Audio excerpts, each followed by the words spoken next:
సాంబ శివ నీదు మహిమ ఎన్నటికీ తెలియదాయే సాంబ శివ నీదు మహిమ ఎన్నటికీ తెలియదాయే హర హర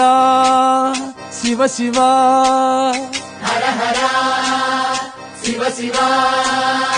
గంగా జలము తెచ్చి నీకు అభిషేకము చేతునంటే గంగా జలము తెచ్చి నీకు అభిషేకము చేతునంటే మరి గంగ జలమున సేప కప్పల ఎంగిలంటున్నావు శంభో హర హర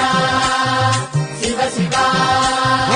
ఆవు పాలు తెచ్చి నీకు అర్పితము చేతునంటే పాలు తెచ్చి నీకు అర్పితము చేతునంటే ఆవు పాలన లేక దూడల ఎంగిలంటున్నావు శంభో ఓహో శివ శివ గట్టిగా తుమ్మి పూలు తెచ్చి నీకు తుష్టుగా పూజవుతున్నంటే పూలు తెచ్చి నీకు దుష్టుగా పూజింతునంటే కొమ్మ కొమ్మన కోటి తుమ్మెదలెంగిలంటున్నావు శివ